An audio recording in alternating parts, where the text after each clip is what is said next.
C'est très bien. Alors, je ne suis pas du tout d'accord avec Yann Le Gouis, qui a dit que c'était difficile de passer entre l'autre Yann et moi. Moi, je trouve que c'est très difficile de passer après lui. Parce que là je ne saurais pas faire ce qu'il a fait du tout. C'est exceptionnel et en plus, on comprend. Donc, c'est bien. Alors, espace public, c'est pas ma spécialité. Moi, je me dis jardinier plutôt, pour la raison que je mets le vivant en préséance et que la construction dans l'espace ou les limites qui sont données à l'espace, dans un discours qui est celui de l'architecture, je le positionne ensuite éventuellement avec une résolution esthétique s'il le faut. Mais le vivant est d'abord là. Et quand on regarde quelque chose d'étendu, le paysage pour moi c'est ce qui se trouve sous l'étendue du regard, on voit évidemment que les oiseaux ne connaissent pas le cadastre et qui traversent, qui vont dans un arbre qui est dans une propriété privée en passant par l'espace public aussi bien. Donc si on donne ce privilège-là à la question qui est celle qui va diriger les projets, on sort de la compartimentation qui existe strictement entre l'espace public et celui qui ne l'est pas. Cela étant dit, j'ai toujours imaginé que l'espace public était une sorte de bien commun qui est de plus en plus grignoté. Ça a été assez bien dit, je trouve, tout à l'heure. Et que ça pose des énormes problèmes, même pour nous, puisque vous voyez, là, je travaille plusieurs fois sur des terrains qui sont ceux du Conservatoire du littoral, et on est en train là, en ce moment, de modifier les lois qui protègent ça, en vue d'une spéculation foncière telle qu'on peut bien l'imaginer. Alors, je ne vais pas... Juste, oui, qu'est-ce qui a été... Oui, bah si. Je vais essayer de faire le verre à moitié plein, comme ce qu'il a fait à moitié vide, mais... Pour moi, donc, juste quelques définitions que je voudrais donner, et ensuite 7 petits paragraphes. La notion d'espace public qui est modifiée ou perçue par un angle culturel. Ensuite, ce qui est strictement plus lié à mon métier avec ce que j'ai pu faire et qui est censé être une série d'espaces publics qui sont des parcs. Ceux qui sont ouverts peuvent mériter ce terme-là. Les autres qui sont fermés, c'est pas sûr, mais je peux en dire un petit mot. Les espaces perchés, ça c'est quelque chose qui a été évoqué tout à l'heure. Alors c'est l'histoire du greenwashing aussi, c'est le vert sur les bâtiments. Mais on peut imaginer qu'il y ait des espaces publics perchés. C'est pas exclu, c'est peut-être en train de se faire. Les espaces d'appropriation publique, ça, c'est quelque chose d'autre et ça pose de très gros problèmes. Je suis en discussion avec les gens sur la carrière Meuse-Misérie en ce moment à Nantes. Enfin, les prises de terrain et puis la notion de, je ne sais pas comment le dire, mais du sentiment de la liberté dans un espace qui est offert à tous. Et je prendrai les chiens pour ça. Alors, cette première image-là, elle est pour moi, m'a beaucoup intéressé quand je me suis retrouvé dans cette situation. C'est à Constantine. Et ce que l'on voit, c'est que l'usage de l'espace, il est complètement partagé par ceux qui sont en voiture et ceux qui sont à pied. Ça ne pose absolument aucun problème. On n'en est évidemment pas du tout là chez nous depuis longtemps, bien sûr. Mais je m'étais dit qu'il n'y avait pas seulement la question de la densité des véhicules et de la façon de les utiliser, mais aussi une vision, tout simplement, de ce que peut être l'espace public, avec un privilège qui est donné à celui qui marche. Et ça, c'est l'atterrissage à Vancouver qui donne l'idée inverse et qui caractérise un peu mieux notre façon d'utiliser l'espace qui est prétendument offert au public. Récemment, je suis allé en Guyane et j'ai été assez frappé par des problèmes qui sont ceux du logement là-bas. Vous le connaissez peut-être pour ceux qui y sont allés aussi, avec des territoires d'accès aux bâtiments qui sont autoconstruits et qui font une sorte de micro-labyrinthe d'espace utilisé par tous. Et juste à côté, on a les propositions, ce qu'on va leur offrir, et qui ressemblent à des casernes terribles, et ils n'ont pas envie d'y aller. Et quel sera leur espace public? Ça, c'est une autre chose, probablement un gazon tondu en bas. J'ai été aussi tout touché, disons, ça c'est à Ispahan, Donc on est en Iran par une manière de percevoir le monde vivant qui m'intéresse, les végétaux en particulier, un peu différemment, avec une place majeure qui leur est donnée, quelle que soit la situation, parce qu'ils n'en ont pas beaucoup là-bas, des arbres et de l'eau. C'est un pays désertique quasiment. Je ne sais pas si on aurait organisé ce que nous estimons comme étant un espace destiné à tous, hein, la rue, de cette façon chez nous. Et puis ceci qui est pris en Nouvelle-Zélande, où vous voyez la façon dont on a tracé le partage de la voie, pour des vélos ou des pieds de vélo plutôt. Mais enfin, ça prend en compte des arbres qu'on n'a pas envie de couper. Alors, bon, notre espace public, en ce moment nous travaillons sur le parc des Calanques, qui est un grand territoire absolument incroyable et un des rares parcs nationaux, hein, avec une partie sous la mer. On est contre la ville de Marseille, on se rend bien compte que la densité urbaine est là, avec les rues et les quelques parcs, un petit territoire d'espace public. Ici, le terrain de sport ne l'est pas. Il y a la mer, oui, sans doute. Mais finalement, c'est quand même là que se posent les problèmes. C'est-à-dire, dans ces calanques où les gens, les Marseillais, je parle des Marseillais, viennent encore comme si c'était leur terrain et leur espace de liberté. Peut-on encore pêcher, faire des feux, se mettre à poil, n'importe, fumer, enfin bon, ce qu'on veut. C'est plus du tout comme ça, puisqu'il y a une réglementation désormais, c'est-à-dire que c'est ouvert au public pour le tourisme. C'est pas ouvert au public totalement, en somme. Donc on a un retour de la population marseillaise qui est un peu nostalgique, attristé. Et puis, toujours dans les modèles qui se développent, cette image-là, c'était survol, hein, c'est pas très bon comme qualité parce que je prends ça depuis les hublots des avions, vous imaginez. Et on voit là à quel point l'espace public disparaît complètement. On est dans le lotissement, donc la privatisation de la totalité de tout, à part peut-être un rond-point qui peut être considéré comme ça, et encore c'est pas sûr, et le terrain qui est mangé complètement par ce système d'expansion du bâti. Bon, les nuages, ce sont des petits temps entre les thèmes. Moi, ce qui m'a été donné comme sujet d'approche, en particulier avec Paul Chemetov, tout au début, on a travaillé sur le Grand Axe, sur 3 km de long. Hein, c'était un joli projet, ça. Alors là, on était dans un espace public gigantesque qui a été lauréat, mais qui n'a jamais été réalisé. Ils ont fragmenté et on a pu faire les jardins de l'Arche en partie, un petit bout, la moitié, même peut-être pas. Et aujourd'hui, ils sont détruits par Arena, vous savez peut-être. Donc ces jardins disparaissent. Mais ça partait d'un principe comme celui-ci, d'un belvédère, et traversant au-dessus d'un jardin, qui pendant un certain temps a eu à peu près cette figure, et qui est une promenade, puisque c'est un chemin, c'est étroit, c'est ouvert, il n'y a pas véritablement de clôture, de fermeture la nuit, par exemple. Ça fait partie des espaces ouverts.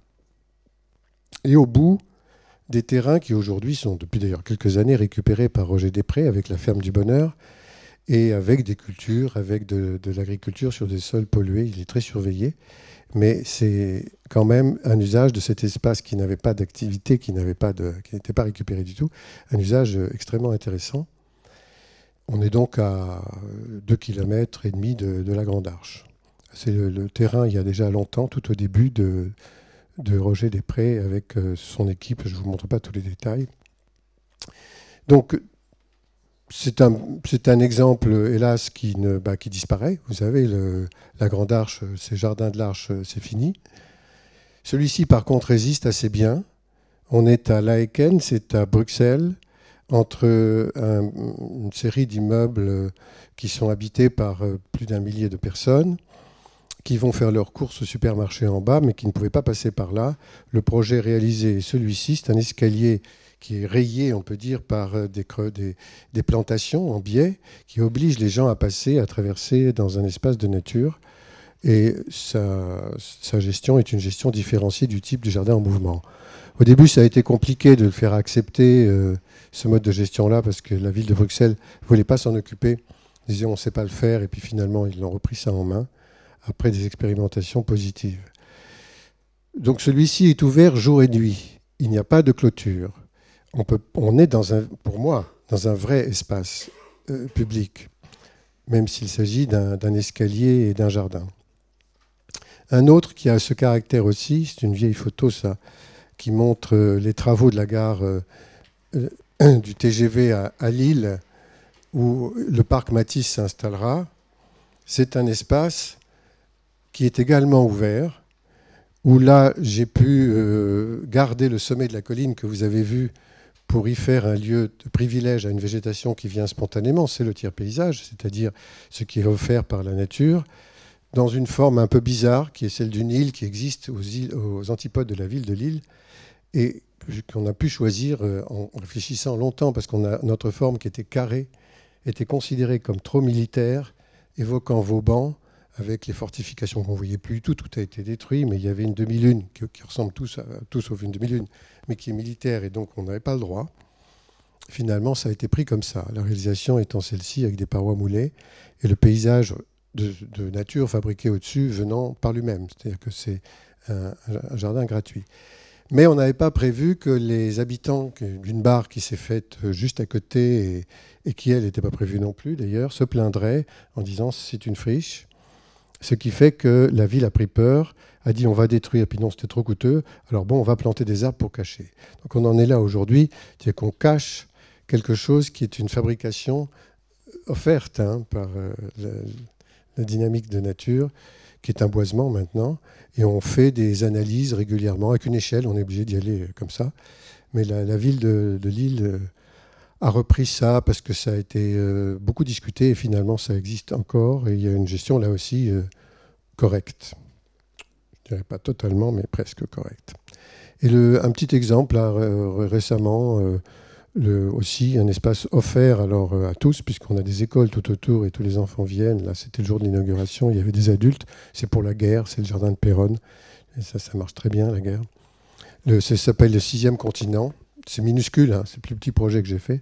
Mais ça dit que sur le 6e continent, les gens qui arrivent pour honorer leur mort sur ces plateaux autour de Péronne où tout le monde, et vous savez, c'est monstrueux, il y a des tombes absolument partout, ils apportent des plantes de chez eux et ils les amènent et ils les plantent là-dessus.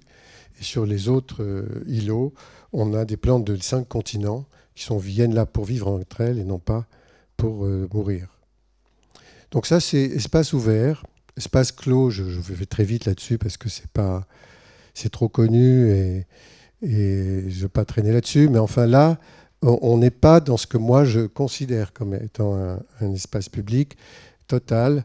Il aurait fallu une continuité sur le quai. C'était prévu. Hein. Il y avait un projet qui consistait à dire on va marcher tout le long des quais et on va pouvoir rentrer dans les parcs de toute façon. Bon, on sait bien que pour des problèmes de gestion, de sécurité, etc., c'est trop compliqué. Le parc André Citroën, il est clos.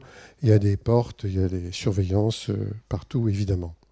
Voilà. Puis, bon, c'est, comme vous savez, un jardin conçu en équipe avec 2 architectes et 2 paysagistes. Et l'autre paysagiste, Alain Prouveau, a une écriture assez architectonique. Et finalement, c'est un peu comme si on avait 3 architectes et un jardinier, quoi. C'est un peu ça, ce jardin. Avec un espace un peu plus libre vers la Seine et la voie ferrée. L'autre clos, plus récent, c'est le jardin du musée du Quai Branly. Comme on a une transparence par le vitrage, ça c'était assez intéressant, on avait discuté avec Jean Nouvel là-dessus, bien sûr.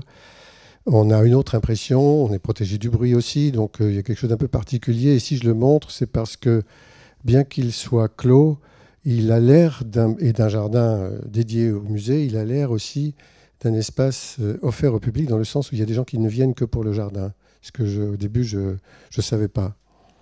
Et on me l'a expliqué après. Voilà. Vous savez qu'il est basé sur le symbole de la tortue. Ça, c'est pour des raisons qui sont liées au contenu de l'intérieur du musée. Et je me suis inspiré de ça pour faire un paysage qui est plutôt un paysage non occidental, franchement, et avec des rapports à l'animisme. Ça, c'est la tortue, la terrasse du Tchandi. Voilà. Bon.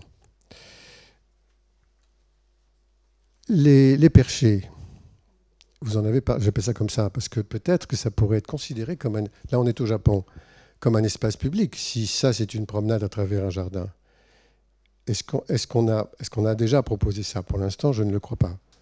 Mais ce n'est pas exclu, au point où on en est, avec la nécessité de replanter là où on a perdu la surface. On a mangé le garde-manger. Alors, évidemment, on s'est installé partout là où les terres étaient fertiles. Les villes, elles étaient là où on pouvait cultiver pour vivre autrefois. La couronne parisienne, c'était que de l'horticulture vivrière. Il y avait une extraordinaire autonomie. Hein. Bon, maintenant, tout est bâti, tout est couvert. Y compris le plateau de Saclay aujourd'hui, il est foutu, quoi. Hein, alors qu'il y avait des gens qui prêtaient attention à ça. Non, ça ne marche pas. Donc, on fait tout ça a été évoqué, on compense, on fait des jardiniers, des jardins, je veux dire, vivriers, un peu obligés. De plus en plus, on nous demande à nous où est-ce qu'on met les potagers. C'est une chose qui ne se faisait pas. Et quelquefois, on les met donc là où on peut, avec des surcharges autorisées suffisantes pour avoir de la terre, au moins 1,80 m, 2 m parfois, c'est lourd, hein, et on plante. Bon. Je ne sais pas où on ira avec ça. Je trouve que celui-ci, qui est sur une île au sud du Japon, est plutôt... Et puis il y a un grand escalier qui permet d'y aller. La photo est vraiment moche, hein, mais ça vous donne une idée d'une promenade possible. Celui-là, pas du tout. Là, on est sur une illusion. Hein. C'est chic, hein, mais c'est coûteux, c'est compliqué d'entretien. Il y a des pommiers là-dessus. Je ne vous dis pas quand les pommes tombent par terre. Enfin, c'est un peu spécial et c'est surtout privé. C'est-à-dire qu'on est tous dans l'image précédente. On pouvait imaginer c'est une promenade publique. Pourquoi pas? Là, pas du tout. Hein. Ça appartient à chaque propriétaire de le terrain. Vous savez ce que c'est là? Vous le connaissez, c'est la tour de Stefano Boeri à Milan. Il me l'a fait visiter. Hein. J'ai visité ça avec lui, c'était intéressant. Et puis, perché pour le coup, là, c'est moi on m'a proposé sur plusieurs propositions d'endroits le long de l'estuaire, on m'a dit, il y a ça aussi. Moi, j'ai pris ça. Là, j'ai trouvé que c'était vraiment... Parce qu'il y a un défi. On dit, là, on est sur du béton qui date de la guerre, on peut peut-être faire quelque chose d'amusant. Et puis, bon, on va voir comment ça évolue, parce que c'est en train d'évoluer. Il y a 3 parties. Les chambres d'éclatement de cette base sous-marine protégeant les sous-marins à Saint-Nazaire, elle est terminée ici, avec les poutres sur les murets. Là, elle ne l'est pas. Et là, il n'y a encore rien. On est à 20 mètres au-dessus du niveau de l'eau. Et c'est un espace public, bizarrement, parce qu'il vient d'être, à l'époque, il venait d'être rendu accessible par une passerelle. Et effectivement, il y a des gens qui viennent. Alors, je crois qu'ils sont obligés maintenant de surveiller et qu'ils viennent jour et nuit. Enfin, bon. 3 parties, donc une qui est les bois des trembles dans les chambres d'éclatement, avec un artifice obligatoire. Là, on est vraiment dans le goutte à goutte. Là, pas du tout. La deuxième partie, au contraire, avec des végétaux qui poussent sur un cailloutis de rien du tout, et très peu de surveillance. C'est le jardin dit des Orpins, avec des plantes empruntées au tiers-paysage du... Hein,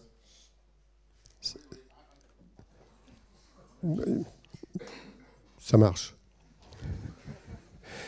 Voilà, et puis, profitant d'un enfilement de perspective, ce canal, alors lui n'existait pas, hein, forcément, je l'ai installé de façon à conduire le regard au travers de ces petites portes. Donc c'est ça, c'est des plantes qui demandent presque rien, très très très peu d'attention, mais qui pour autant ne donnent pas à manger. Hein. Et puis le troisième partie, qui est véritablement le tiers-paysage, c'est un petit peu comme un Matisse, mais là on y va. On n'a fait rien. C'est les vents, les animaux qui ont apporté les espèces. Et s'il y a un relevé, c'est pédagogique, un relevé fait par un prof avec des étudiants du lycée Jules Rieffel, qui n'est pas très loin. Et voilà. Et maintenant, une équipe qui s'appelle Séméa Les Escales Jardin Compost, veut installer quelque chose de plus, qui sera à côté du jardin dit des étiquettes, qui est celui du tiers-paysage, là, qui est au bout, avec une production vivrière. Donc ça rejoint des propos qui viennent d'être annoncés, mais s'ils le font, c'est parce qu'ils savent qu'ils peuvent s'en sortir.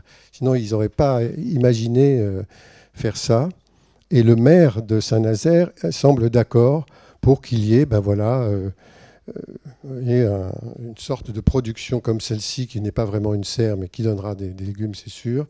Et il est bien question d'une occupation de l'espace public, avec une production qui serait offerte au public. Bon, Nantes aussi a bien développé des choses là-dessus. Hein. Alors, le thème qu'est-ce que j'ai dit? Il faut que je me relise là. Oui, l'espace d'appropriation publique, ça c'est autre chose. C'est autre chose et c'est très intéressant. C'est la carrière Meuse-Misérie à Nantes, qui est au bout du sillon de Bretagne, où il y a eu pendant un certain temps une usine, puis une fabrique de bière. Et aujourd'hui, vous avez une masse boisée, après X années d'abandon, hein, et absolument extraordinaire. La Loire est ici. Là, il y a le bâtiment NBIC. Je ne sais pas si vous connaissez cette histoire, parce que c'est le fabricant du béton armé, ça vous concerne évidemment, puis un silo à voiture. Or, quand on voit ce paysage-là, pour moi, enfin, je veux dire, on n'aurait pas les moyens de faire ça. Hein. C'est fantastique. On a ce fond de carrière, ces végétaux qui poussent là, une diversité comportementale étonnante. Enfin, je trouve ça personnellement très beau, et on ne pourrait pas le faire si on voulait. Donc, je dis c'est un jardin. Mais par ailleurs, il y a tous les habitants de la butte Sainte-Anne qui sont là, qui vont là. C'est-à-dire qu'ils s'y promènent. C'est à eux. Hyper compliqué. Bon, il y a eu les projets de Rechen et Robert qui ont dit on va construire des immeubles. Finalement, ils ne le font pas. Mais c'est remplacé par l'arbre au héron, c'est-à-dire qu'il va y avoir une espèce d'animation qui va suggérer, c'est pas comme une privatisation, mais il va falloir quand même payer, quoi. Donc ceux qui se l'étaient appropriés et qui faisaient des tas de trucs là-dedans, ils adorent cet endroit, se sentent complètement frustrés. Alors, il y a une espèce de bataille là, qui est en train de se passer. Et moi, mon petit projet, qui n'était pas un projet, puisqu'on ne m'a pas commandé un projet, mais une idée, j'ai dit oui, effectivement, le jardin est tout fait, donc ce n'est pas compliqué, on va juste un petit peu préciser certains cheminements. On enlève le cap 44, parce que quand même, il faut voir la Loire. On retrouve la vue sur la Loire. Alors là, ça ne marche pas du tout. Pas du tout, c'est sacré, parce que NBIC a inventé le béton armé, donc moi j'avais dit, mais c'est pas grave, on en garde un petit bout, et puis voilà. Puis on dira, voilà comment c'est fait. Ben non, donc il est là, il bouge complètement la vue, c'est dommage, hein, parce qu'en plus il n'est pas utilisé. Alors, voilà le projet d'ailleurs. Donc c'est des cheminements réimaginés, traversant une végétation comme ça, un peu folle, mais finalement là, en place, un lieu de pédagogie pour comprendre ce qu'on a là-dedans. C'est la tête du chemin de la biodiversité sur toute la ville de Nantes. Une grande esplanade qui va jusqu'à la Loire, avec éventuellement un bateau, enfin tout ce qu'il faut. On enterre un peu la route, on va se écouter, hein. Et puis on enlève tout le cap 44, on garde un petit bout. Rouge, il est rouge, il est rouge. Et ça s'appelle l'esplanade NBIC. Voilà. Bon, ça n'a pas marché. Mais c'est en ce moment en discussion, c'est que les gens de la butte Sainte-Anne se demandent ce qu'ils vont faire. Ouais, il y a des belvédères et tout. Alors, la prise de terrain, je suis dans les temps là. Bon, je sais pas, c'est compliqué une demi-heure. Hein. Prise de terrain, ça veut dire que là, peu importe le propriétaire, on va faire un espace pour tous. Et là où on sait peut-être qui sont les propriétaires, mais ce n'est pas utilisé, alors on va s'en occuper. C'est l'atelier de Spazio di Indecisione à Lecce, dans la Manufacture Knos, on est en Italie, dans le sud. Et il y a 1 hectare d'asphalte, avec Coloco et d'autres, on a pris ça, et avec Michele B. Donc il y a des réunions, il y a des meubles auto-fabriqués, enfin c'est assez rigolo, hein, c'est l'esprit anarchiste italien. Voilà, et on plante. Donc on défait l'asphalte. C'est pas extraordinaire, hein. C'est juste que maintenant c'est devenu une vraie petite forêt. Là, j'ai pas les photos d'aujourd'hui, mais c'est étonnant et les gens adorent. Alors donc ça marche plutôt bien. Voilà, on s'y est pris comme ça et les arbres arrivent à pousser très très bien, y compris dans des petits nids sous l'asphalte. Il y a 3 lieux. Le deuxième lieu, c'est une cave, enfin ce qu'ils appellent les caves, c'est-à-dire des carrières. Ça, j'ai dit, non, on fait rien. Le jardin, il est tout fait quand même, hein, là. Il suffit de peut-être aller s'y promener avec une passerelle qui va au-dessus, mais on ne fait absolument rien. Par contre, à côté, où on est dans un immense roncier, on a commencé à sculpter le roncier. Bon, là, on s'est aperçu que ça appartenait à une société d'assurance, alors ça ne marchait pas trop. Puis finalement, elle s'est dit, si, tiens, c'est peut-être pas une mauvaise idée. Puis il y avait les habitants à côté qui avaient toujours considéré ça comme une poubelle et qui se sont dit, mais si on allait promener nos chiens, enfin... C'est devenu un endroit on a eu des fêtes, ça finit toujours par une fête, hein, on est en Italie, et dans un creux comme celui-ci, après il y a les orchestres qui arrivent, enfin c'est très drôle. Et l'un des résultats l'année dernière était celui-là, bon, maintenant il y a des clairières qui se sont agrandies, c'est une sculpture en fait, hein, mais qui devient un espace public, ce que on ne pensait pas réussir, mais enfin là ça a marché. Et l'autre, on est à Stolac, donc on est vraiment en Herzégovine, dans un endroit où les habitants se sont entretués, quoi, où beaucoup sont partis aussi. Les premiers bâtiments réhabilités, quand ils sont revenus 15 ans après la guerre, bah, c'était les habitations, les édifices religieux. Mais il restait encore beaucoup de ruines hein, quand on a fait les études avec des étudiants. C'est des ateliers quasiment comme ça d'été, avec des étudiants qui sont d'accord pour aller jusque là-bas. Et une vallée qui est le long de la Bregava, qui est les seuls endroits où peuvent pousser des arbres. Ils sont de plus en plus rares et de plus en plus secs. Et en haut, il n'y a plus rien. C'était là qu'étaient les potagers, qui avaient complètement disparu, évidemment. Donc le travail a commencé par un grand nettoyage, très compliqué parce qu'il y avait énormément de déchets, par une réouverture de certains canaux, par une remise en scène de la vision sur la belle cascade, une très très belle cascade, qui vers la fin du projet était devenue à nouveau un lieu accessible. Il y a eu une fête ici, parce qu'avant, il n'y allait même plus là, hein, alors qu'ils s'y baignaient. C'était quand même un lieu de rencontre et de convivialité. Donc ça a beaucoup... Et ce qui a été décisif, n'était pas les potagers, les plantes, c'était les meubles. Moi, je n'avais pas pensé à ça du tout. C'est les points de vue, c'est les endroits où on s'installe. Parce qu'ils retrouvaient dans leur mémoire les points où effectivement ils s'installaient avant. Alors ça a permis voilà, d'arriver à des choses comme ça, qui n'existaient plus du tout. Bon, l'eau est à 14 degrés, hein, c'est un peu spécial, il faut être habitué. Et les gens qui se reparlent effectivement un peu, hein, un peu parce que moi, quand je suis parti la dernière fois, il y a 2 ans, ils commençaient à refaire un concours de hauteur entre les clochers et les minarets. Donc on ne sait pas où on va là. Et on a fait le relevé chaque fois, mais après. Donc dans ces prises de terrain, on ne sait pas comment va être le résultat. On ne connaît pas le dessin, il n'est pas fait en amont, comme les jardins en mouvement. Et on voit ensuite et on fait éventuellement un relevé. Enfin, je termine avec quelque chose qui est le sentiment d'autonomie et de liberté en même temps. Il se trouve que nous avons fait une étude avec des étudiants de l'école d'architecture de Paris-La Villette, pas que je me trompe, c'est ça, à Oulan-Bator, dont la ville autrefois devait ressembler à ça. Maintenant, cette structure est plutôt en périphérie, des minuscules enclos qui ne sont pas destinés au jardin. Le mot enclos là-bas ne voudrait pas dire jardin, mais enclos pour des animaux. Et une yourte toujours. Et une petite maison éventuellement. Bon. Aujourd'hui, vous savez, Oulan-Bator est une ville comme ça, c'est-à-dire avec des immeubles partout, faits par les Russes au départ, les Chinois maintenant, et avec ces 8 usines de charbon aussi, je ne sais plus combien il y en a, qui polluent, et l'hiver, ils ne savent plus comment respirer là-bas. Ils ne savent non plus d'ailleurs comment se chauffer, parce qu'ils descendent dans les yourtes quand il fait moins 50, parce qu'il fait meilleur dans les yourtes quand même. Bon, on est donc dans cette situation bizarre, mais vous les voyez, il y en a partout des yourtes. Mais quand on nous a invités à travailler là-dessus, et on nous dit, il y a eu une rencontre entre l'Occident et l'Orient, qui s'est faite à Oulan-Bator 2 mois avant, nous étions en septembre, c'était en juillet.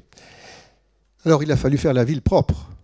Donc, on a passé les trottoirs, c'était ça la question, en blanc et roux et jaune, faire propre. On a tué tous les chiens et on a mis des pétunias. Voilà. Alors évidemment, mais pourquoi on a fait ça, quoi ? Mais pourquoi ça n'a rien à voir avec cette population. Ce sont des animistes, hein. Ils vivent avec les animaux. Ce sont des chamans. Partout, on voit des rituels là-dessus. Et là, on a une drôle d'image. Bon, bien sûr, ça date déjà d'un moment. Gengis Khan doit se demander ce qu'il fait là.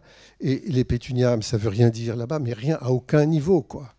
C'était très triste. J'ai trouvé ça absolument. Bon, j'ai essayé de l'expliquer aux jeunes étudiants mongols qui ne comprenaient pas parce que pour eux, c'est le modèle de convoitise. Ils doivent aller vers ça. Bon, enfin, voilà. Mais ce qu'on leur apprend, c'est de rouler en 4x4, même tout petit. Donc, on a vu un chien quand même. Et dans l'espace public, hein, voilà, qui n'était sans collier, sans laisse, sans numéro, probablement pas pucé. On a parlé un peu avec lui. Et puis ensuite, on a vu d'autres chiens qui étaient ceux que justement les Mongols mettent dans leur cimetière avec eux. Ils sont dans un tas de fusionnel avec le monde animal. J'ai trouvé ça absurde de leur avoir imposé un modèle qui n'a rien à voir avec cette culture-là. Ils voient l'espace public autrement, le jardin autrement. Et pour eux, je pense que le jardin, c'est la Mongolie tout entière. Et leur espace public, c'est l'espace de liberté. Après, on habite dans des endroits. Je me suis intéressé aux chiens, et je finis par ça, aux chiens sans collier, sans laisse, sans rien, comme je viens de dire tout à l'heure, qui existent partout dans le monde, un peu partout, pas partout, qui sont, j'appelle ça des chiens jaunes, parce que très souvent, ils ont cette espèce de côté un peu roux ou jaune. Celui-là, il est un peu blanc. Ça, c'est à Bali. Ils viennent manger les offrandes, c'est normal. Ils sont habitués. Enfin, tout ça fait partie. Ils sont des commensaux, c'est-à-dire qu'ils vivent complètement avec nous. Mais ils ont un comportement qui est le leur, avec quelque chose de très touchant, de très particulier, qui ne peuvent pas tellement se passer de nous. Ils ne sont pas très loin de nous. Là, on est à Sarajevo. On n'est plus à Bali. Il y a des troupes, des familles de chiens jaunes et de chiens noirs. Alors, je ne sais pas pourquoi, mais enfin, ils sont séparés. Hein. Ça doit être dû à l'histoire du pays, j'en sais rien. Mais vous voyez comme ils sont, c'est-à-dire à la fois en famille et en liberté. Le plus étonnant peut-être, ce qui m'a le plus surpris, parce que là, il y a une diversité variétale du chien, c'est à Santiago du Chili, où l'espace public est occupé par les publics et les chiens. Celui-là n'appartient pas au monsieur et celui-là n'appartient pas à la dame du tout. Mais ils ne peuvent pas être ailleurs que là.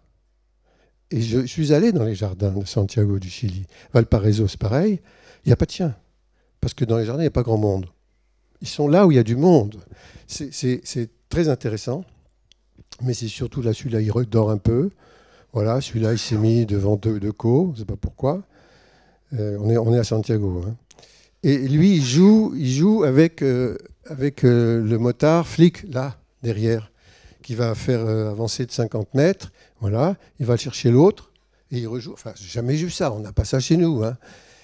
Et ça dit quelque chose qui est la phrase de... Ça y est, ma mémoire flanche. De qui? De Bakounine. Vous voyez, la liberté des autres étant la mienne à l'infini. Alors, la liberté du chien, il est forcément là pour être libre dans un espace ouvert et public où il fait ce qu'il veut, étant la mienne. Quand tout est tenu, quand il y a des clôtures, quand il y a des laisses, quand il y a des ordres et des injonctions, voilà la dernière image, on n'est plus dans cet espace de liberté-là. Vous voyez, il y a celui qui est en prison et qui regarde celui qui s'en va tranquillement. C'est pas la même chose. Enfin, ça résume. Ça, c'était à Santiago, il n'y a pas longtemps. Ça existe toujours, hein. Donc voilà mon appréhension de l'espace public. Ce n'est pas exactement une série de jardins que je vous ai montré, mais une idée sur ce que ça peut vouloir dire au sens un peu ouvert du terme. Merci.